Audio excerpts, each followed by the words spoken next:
Upon Mr. Ambitious' sudden and frank proposal, Aura didn't break her composed expression and asked back.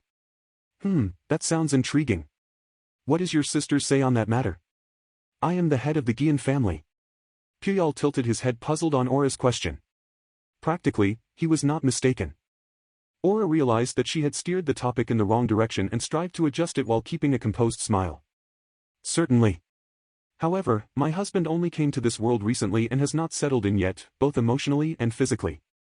As of now, he has his hands full with just me. Puyol squinted his sharp eyes on Aura's clear refusal. Has Zenjirou-sama truly expressed that himself? The question of the subject, doubting the queen's words, could very well be seen as disrespectful, whereat Aura threw out her chest more than necessary. Of course. You do not mean to say that you doubt my words? Never. Excuse me. However, as one of the nobility, it is my honest desire to personally greet my new Lord Zenjirou-sama. Can I ask you to pass that on to him unaltered? Fine. I will definitely forward it to my husband, word for word. Thank you. At the end, Puyol saluted like a knight by bringing his right fist to his left shoulder and left the queen's office. Once she had confirmed that the ambitious general was no longer in range, Aura sighed deeply. Good grief. His own marriage failed and he tries to send of his sister next. He makes no bones about his ambitions as ever. That is so much more refreshing. Contrary to her words, the queen spit them out annoyed. Secretary Fabio, standing there like a carved statue so far, replied with a flat voice. Still, since General Puyol is so extremely loyal to his ambitions, it helps us predict the actions of the nobility as a whole. Most likely, identical request will come rushing in the next few days. And when you continue to turn these down like just now, then a rumor saying, Her Highness takes the freedom off her husband to preserve her own power even though she is his wife, will inevitably spread. The secretary didn't mince matters like always, whereat Aura grimaced and objected. My husband decided to stay in the inner palace and not leave there by none other than his own will. I have told him nothing. Yes, I am aware of that. Because he is wise, virtuous for now and extremely cooperative to you outwardly. However, if even your relationship with him remains hidden in the inner palace, the nobility haunting the palace will not know about it. The secretary made a valid point after another, whereas Aura could only sigh. In that case, I guess we will have my husband appear in the palace to some degree and have him assure that our relationship is going well directly from his own mouth. For a while, Aura was lost in thought with her hand on her chin, then suddenly raised her eyes and asked the secretary. Fabio, for how long can we keep the nobility's suspicion down when my husband stays hidden in the inner palace? At least 1 month and at best 1.5, I would say. If it is any longer, we cannot avoid rumors saying, Her Highness put the words into his mouth, no matter what Zenjirou-sama might say then. As he anticipated Aura's question, the secretary answered fluently at once. 1 month, well, guess so. Okay, got it. Fortunately, my husband already expressed the desire to learn about this world's manner and common sense. Let us find him a private tutor. Come to think of it, how goes the tutor search for my husband? I would assume they are assembled for the most part. Secretary Fabio wasn't flustered by Aura's sudden question and replied affirmative. Yes. 3 self-applications and 31 recommendations. The greater majority are young, unmarried women with high magical power. God forbid. They are just incompetent if they recommended them without realizing my intention, but it is a bit troublesome if they did so while clearly knowing what I wanted. Am I being underestimated that much? Saying so, Aura stretched herself on her chair as to relax her stiff body. In response, Secretary Fabio opened his mouth, hesitant on a rare occasion. Well, regarding that matter, there is one candidate that we cannot afford to ignore. Count Marques recommended his own wife, Lady Octavia. As you know, they call Lady Octavia the model of a noble woman. Knowledge, education or magic skills, there is nothing to criticize about her. Moreover, she is already married, so she meets your requirements for the time being, Your Highness. That old geezer. Hearing an unexpected name, Aura squeezed out her words from the back of her throat. An already married woman excelling in knowledge, education and magic. Just listening to the recited characteristics, she indeed fulfilled all of Aura's conditions. That damn geezer would not dare to instigate his own wife to adultery, would he? Secretary Fabio shook his head to Aura's speculation. No. Judging by his character, I doubt he would take it that far, though that is just my personal opinion. As you may know, Lady Octavia is the perfect noblewoman by our country's common sense. She is a woman proficient at natural compliance, tickling a man's self-esteem and giving him a dynamic confidence. Maybe he wants to draw out Zenjiro-sama's assertiveness by having him be in direct contact with such a woman for some time, and thus damage your relationship with him. And if she could incite Zenjiro's mentality into pursuing politics, Count Marques would have a convenient direct line to royal authority in Zenjiro. To say it with a bit more blatant words, Secretary Fabio guessed that his aim was to pull Zenjiro from under the queen. If his guess was correct, the problem was that Lady Octavia herself, in the middle of events, had no ill intentions even when the wirepuller Count Marques was full of them. If everything Aura had heard about Lady Octavia's character so far was accurate, then she was a person who would simply pour all her energy in her job as a private tutor without any ill intentions. What will you do, Your Highness? We could always come up with some kind of reason and decline her. I cannot reject everything. In evening, while both Aura and Zenjiro were taking a bath together, Aura announced that in 1 month, Zenjiro will be making a public appearance. It pains me to bring this up when I told you before that you do not have to do anything, but I am making you take part in reception. But let us begin with the lecture. Zenjiro with a complicated expression said. I knew it, it would be kind of impossible to not have the queen's husband make an appearance. He then stood up in the bath. All right, in that case I'll do my best, shouted enthusiastically. With a surprised and expecting manner. Zenjiro asked, so, what's this tutor like? Aura shrugged her shoulders in annoyance. Well, I suppose you can call her someone worthy of trust. Aura stood up in the bath. Before you meet that tutor, we will start with the general response for royalty. He suddenly remembered something. He headed for the corner of the room, where he kept a bunch of goods that he had brought with him from Japan. It should be here. It was so small that I incidentally put it onto the carpet. Zenjiro, what is that? This is a DG cam. A digital camera to be exact. Originally it's a device to take photos as still image, but it can also record moving images with sound. Well, I'll show you how it works. Aura, can you begin with your explanation about manners and common sense? After saying that to her, he directed the powered digital camera at Aura sitting on the couch. Usually, royalty rarely confronts someone of higher status than themselves on public occasions. So I first want you to learn about dealing with people of lower or equal status.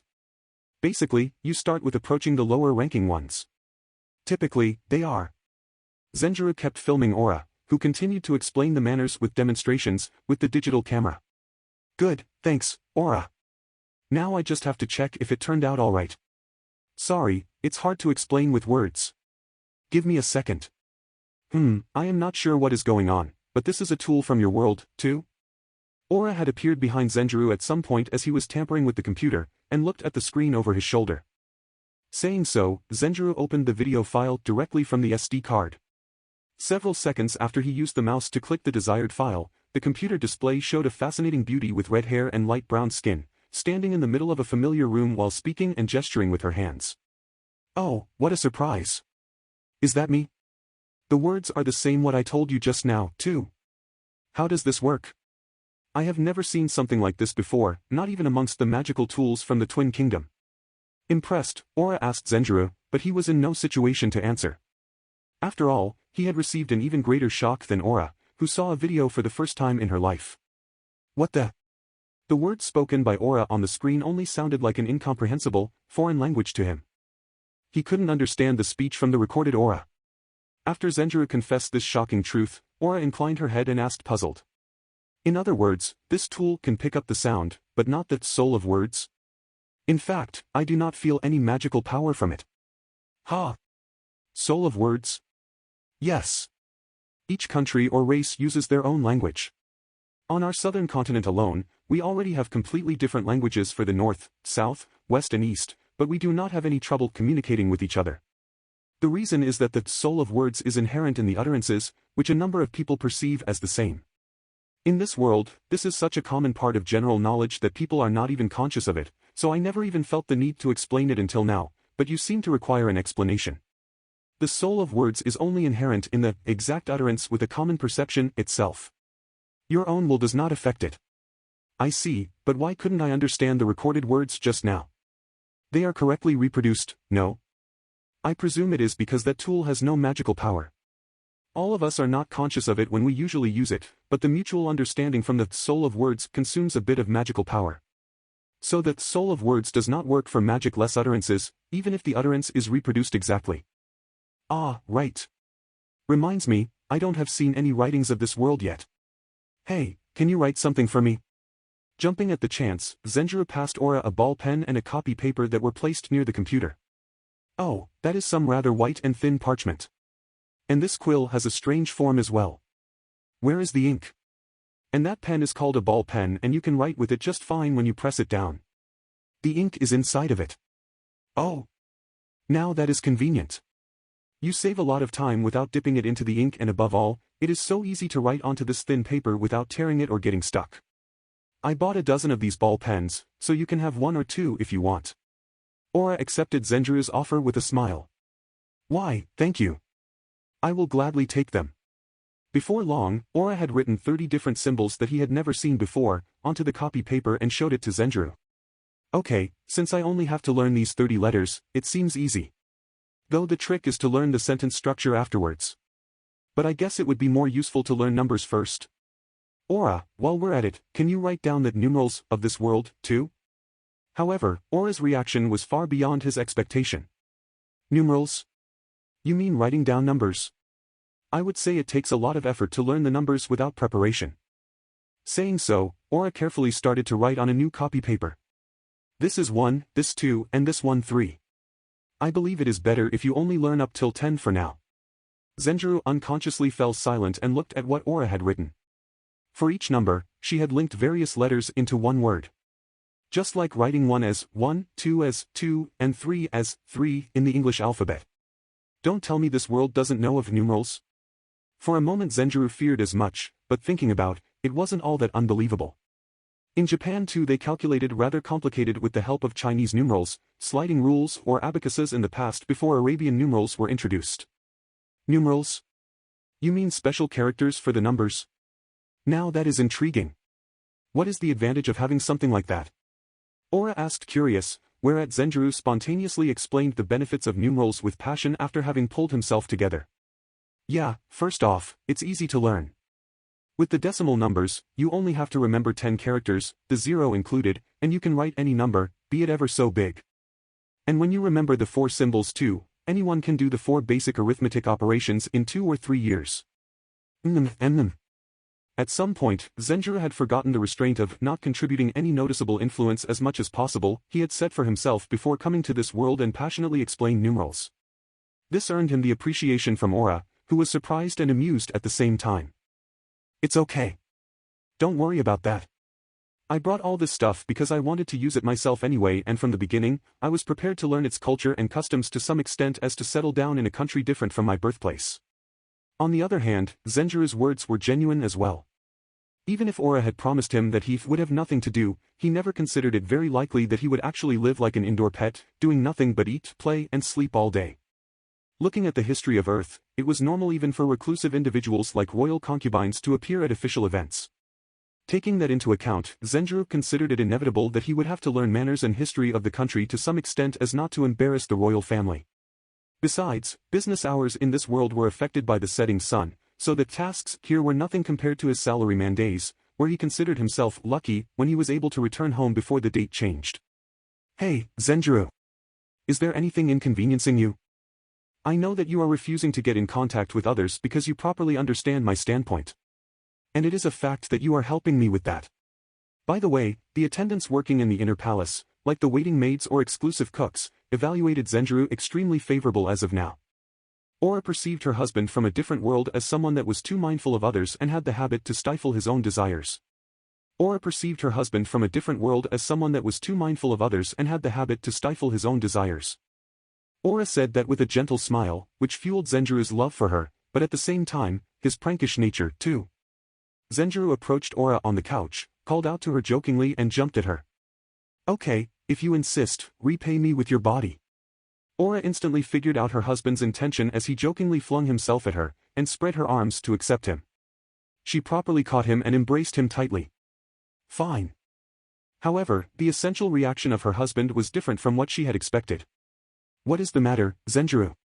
However, Zenjirou didn't answer and separated from Aura wordlessly, moving to the corner of the room and crouching down there.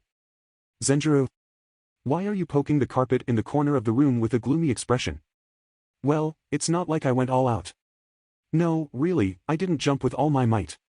But still, my wife caught me head-on so easily, even though I tried to push her down, and what's worse, she didn't even realize what I was trying to do. Zenjirou didn't have a macho mentality that took pride in physical toughness. However, as a man, it was a slightly sad fact that his wife could stop a body blow from him. Ah! Aura looked abashed on his words. Kaya. At her wit's end, Aura raised an affected voice and collapsed on the couch by herself. Too late. I never made a special tackle with such a delayed effect. Kaya. Not discouraged from his retort, Aura kept lying on the couch and continued to raise an affected shriek. No, like I said. Kaya. When the shrieking Aura writhed on the couch, her skirt with the deep slit rolled up and partly exposed her light brown legs and thighs.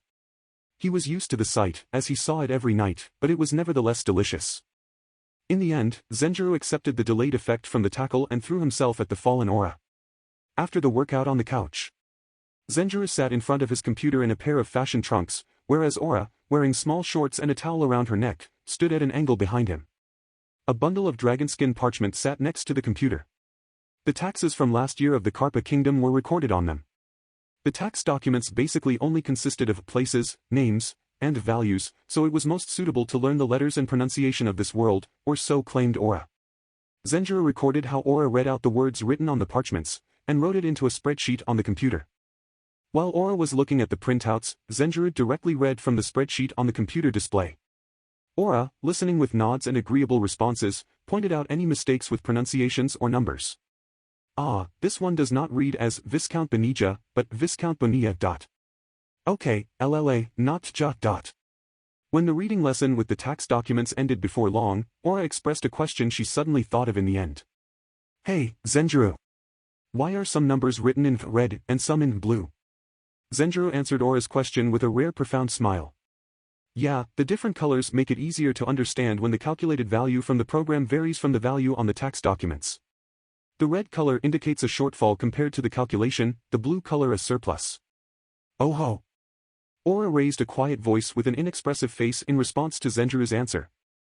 However, Zenjirou could do these kind of calculations all by himself without any problems by using the calculation program. After all, he only had to make a template and correctly input the numbers there. Anyone, who had done a bit of office work for a company, could do that. Zenjirou, could I borrow these for a bit? He had perfectly anticipated her question, so he made a smile as innocent as possible and answered. Yeah, sure. Go easy on them, okay. Wait, I'm in no position to say that. Got it. The queen replied to her husband, who scratched his head, with a grim-tinted smile. Afternoon on the same day. Aura, alone with Secretary Fabio in her office, took out the copy papers she borrowed from Zenjirou at noon. Keeping an inexpressive face, Secretary Fabio only raised one eyebrow. Your Highness, what is that? The tax documents of important nobles from last year. I had my husband look through them under the pretext of learning letters to test his understanding about statecraft, but he recalculated everything in a few days and pointed out flawed numbers. Oh ho! The eyes of the secretary with the slender face got an alarmed glint on Aura's words. Seeing Secretary Fabio being cautious about Zenjirou as always, she said without hiding her wry smile. You never let your guard down against my husband, do you? He is not so ambitious that you would need to be so cautious about him. The secretary replied agreeing, yet obstinate to Aura. Yes, I fundamentally agree with you. Judging by his actions in the past month, it is quite unlikely that he has any ambitions in politics. However, I have to stress that is only unlikely at best. We cannot rule it out completely. To begin with, the more I get to know about his intelligence and education, the more unbalanced his lack of ambition becomes. We cannot ignore the possibility. I presume it is for the better that you are not vigilant, Your Highness. It is an extremely difficult task to keep one's innermost thoughts hidden from the person you share meals and bed with. Instead, I will keep an eye on Zenjirou-sama's actions. Fine. Sorry to trouble you, Fabio. Yes, it has been nothing but trouble ever since I became your secretary. The middle-aged secretary completely agreed to the queen's favorable words. She sighed, then got back on topic. Anyway, I had a look at the numerals from my husband's world in the last few days, and I have to say, they are quite convenient.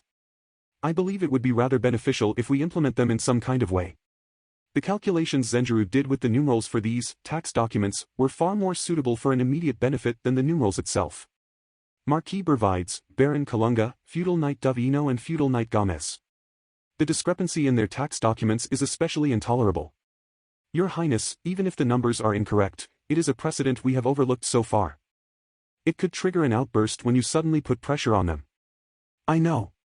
I am not so foolish as to use drastic measures like finding them guilty. We will merely use it to show them who is in control and get them to compromise. And if I may add, all of these people you mentioned contributed greatly to the previous war. Right. We cannot deny the fact that their services in the war were part of the reason that our country emerged victorious. Ora nodded, honestly acknowledging what Secretary Fabio had added. Still, illegal remains illegal. I will be temperate and careful not to hurt their honor and prestige, but I will have them pay a suitable compensation. Ora declared flatly, whereat Fabio mused for a while. Then how about we notify them informally about the discovery of inconsistencies in the documents so far and ask them to cooperate of their own initiative, so something like that never happens again. Before long, the secretary settled his thoughts and suggested a compromise plan. Well, that sounds reasonable. Okay, I leave the details to you. Yes, certainly. Zenjirou was slumped into the chair in one room of the inner palace and took a deep breath. A private tutor, huh? I can't use respective speech and I've to wait to introduce myself until she has done so first. Lastly, I'm strictly forbidden to do anything that might come across as extremely rude. Man, this will be difficult, seriously. Zenjirou recalled the basic conduct Ora had taught him in his head. At that very moment. Excuse me. I have brought Octavia-sama. May she enter? Come in. In the next moment, the door opened with a clatter and a single lady entered the room. It is a pleasure to make your acquaintance, Zenjirou-sama. I am the wife of Count Manuel Marques of the County of Marques in the Carpa Kingdom, Octavia.